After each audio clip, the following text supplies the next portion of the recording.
Hi, my name is Roger. I'm originally from Lebanon, a singer-songwriter, and I'm here to invite you to listen to songs we recorded in the mid-70s in Lebanon and Paris. We had very few, hours in studio to record. We basically were broke, and the war was going on, the Civil War.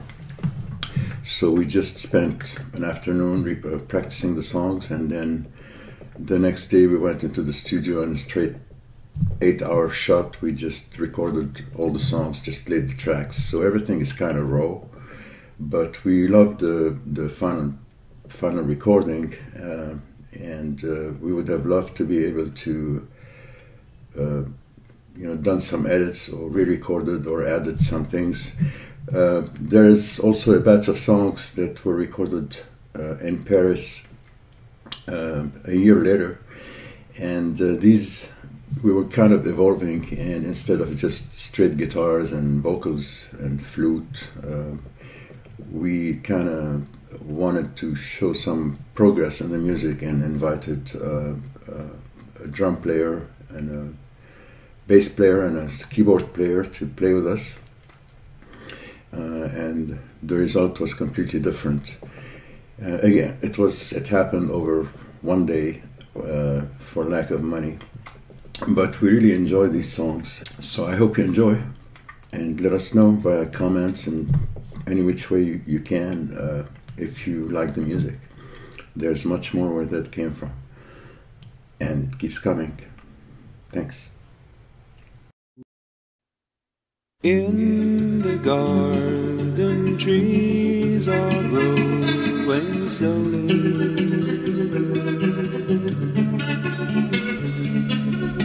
Out into the falling snow, she's lying.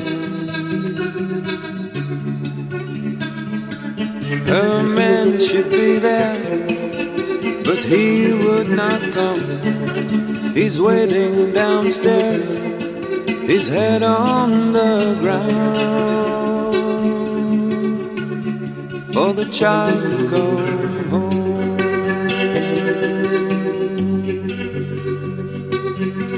I'm in the pathway, I see her sitting.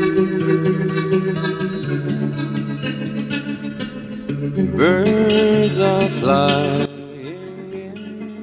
Rose forme civiloire. Quand tu t'intéresses un peu à l'histoire du Liban et de cette guerre civile qui a duré entre 75 et 90, franchement, tu ne peux que te dire que waouh, ce pays-là, et même encore quand tu revois encore les derniers événements qu'il y a eu il y a 2 ans avec le tremblement de terre qu'il y a eu là-bas, qui a créé aussi des morts, on sent que c'est un pays qui a vraiment né dans beaucoup d'événements traumatisants un peu. C'est un pays qui a beaucoup connu d'événements douloureux. Et quand j'ai découvert cet artiste-là, Roger, c'est pas comment on dit, Roger Farr et autres et tout, qui sur ce beau label là qui s'appelle Habibi Funk, sur Bandcamp, un beau label, hein. Habibi Funk, un peu, c'est un label, je pense qu'il y a en Allemagne, qui n'hésite pas à ressortir souvent les perles musicales un peu du monde arabe, que ce soit du monde arabe du Moyen-Orient ou du monde arabe aussi, qui peuvent être de l'Afrique. Et il y a redécouvert un peu beaucoup de choses, un peu de la musique un peu arabe, un peu grâce beaucoup à ce label Habibi Funk qui est génial. Et l'une des sorties qui m'avait marqué il y a 2 ans, c'était justement la sortie où il faisait la réédition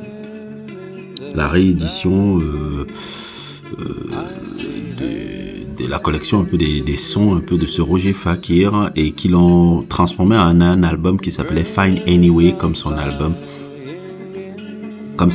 phare. Et quand tu regardes un peu et tu lis un peu son histoire et comment il a été fait, comme vous l'avez vu un peu au début de la vidéo, c'est vraiment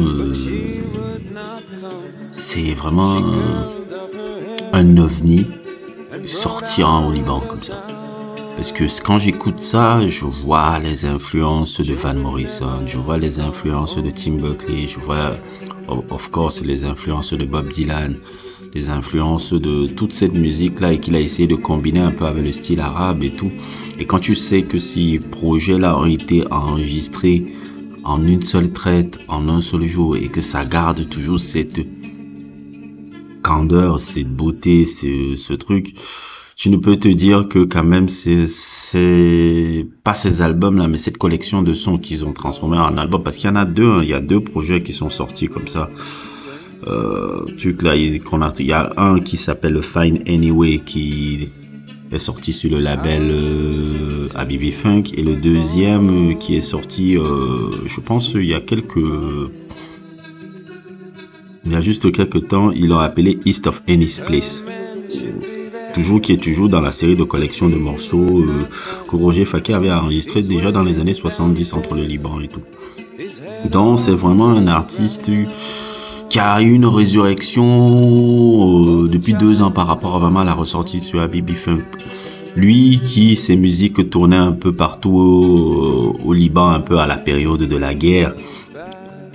Apparemment, ça tournait beaucoup un peu autour des cassettes et tout, à cette période qui devait vraiment pas être facile, parce que même quand je regarde la vidéo du début et tout, tu peux sentir dans la vidéo un peu que c'est quelqu'un qui a beaucoup souffert il a beaucoup souffert dans la vie. La guerre, ça marque.